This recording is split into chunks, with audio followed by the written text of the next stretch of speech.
Hello Becky, today I'm going to talk to you about books! This is in response to your blog 2 weeks ago now. I don't think I'm going to have enough time to cram all of that stuff into one video, so this time I'm just going to focus on books. Books.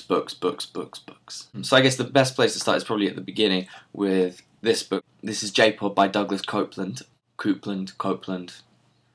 For a very long time it was my favourite book. It was just really modern and funny and good and clever and smart. An honourable mention probably needs to be made to Catcher in the Rye. I read it when I was a teenager and everyone said that it was one of those change your life kind of books. What I have thus learned is that if you go into reading a book or seeing a film or listening to music expecting it to change your life, generally it won't. As a result, Catcher in the Rye did not change my life. However, one book which is in a similar vein to that, which was a game changer for me, was this book. This is The Perks of Being a Wallflower by Chbowsky. It does get some criticism for being a bit too twee, however I feel that everything that this book tries to do, it executes very, very well. For me, it does both of the things that a good book should do, which is make you think and make you feel. Another similar biggie is this one, which is The Unbearable Lightness of Being by Milan, Kundera. It's a biggie and everyone's read it, but I just think that it's so thoughtful and clever, and again, it's a very thinky and feely book. I highly recommend it, it's definitely one of my favourites. Okay, moving on to science fiction. One of my favourite books of all time is Slaughterhouse by Vonnegut, which is actually not this book. Hannah has my copy. This is the next best thing because it's got, you know, some of the same characters, as is often the case with Vonnegut books, and it even says So It Goes in it. But Slaughterhouse 5 was one of the few books where I read it before I went to university, and then I went to university, and then I studied it there, and then I still loved it. The same, however, cannot be said for this piece of work, which is On the Road by Jack Kerouac. In my slightly younger days, I absolutely adored this book. Through studying it, some of its big flaws were pointed out to me. I still find it a really enjoyable book. The energy of it just sweeps you away every single time. However, I feel that many of On the Road's shortcomings can be overcome by reading one of Kerouac's later works, which is called Big Sur, which is him writing again under a fictitious name. He's now a 40-year-old alcoholic.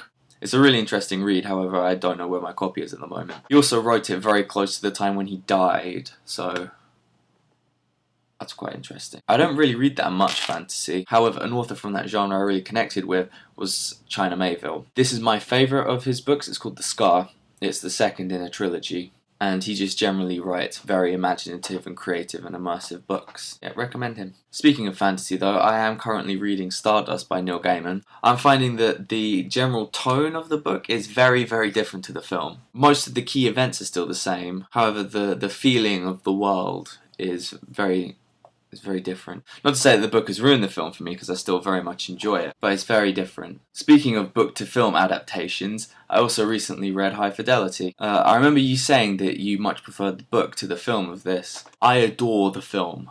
But again, the tone of the book and the tone of the film are very, very different. That can probably mostly be attributed to the fact that the book is set in England and the film is set in America. While the characters are essentially transatlantic translations of their book counterparts, I feel that the Rob Fleming in the book is very different to the Rob Fleming which is portrayed by John Cusack in the film. Although I'm not trying to demerit either of them, I love both the book and the film, but in entirely different ways. As you know, I went to university and studied English and US literature. That introduced me to a lot of books and authors who I otherwise probably wouldn't have picked up. One big example of that is Don DeLillo. This is White Noise, which is a really, really good book. It's a big comment on modernity and modern society. It kind of deals with postmodernism in a kind of postmodern way, and it's just so clever and funny and good, and everyone should read it. And finally, probably my favourite book, which I discovered through studying, was this. It's called Fiesta. It's also called The Sun Also Rises, and it's by Ernest Hemmingway. A synopsis of this book is basically it's a bunch of Americans going around Europe drinking lots in bars and occasionally going to bullfights. Right, because I missed my video last week, I'm making 2 this week. This one, which I'm doing right now, and tomorrow I'm going to play a song. Okay, that's it. Bye Becky, I'll see you next week and you'll see me tomorrow. Bye!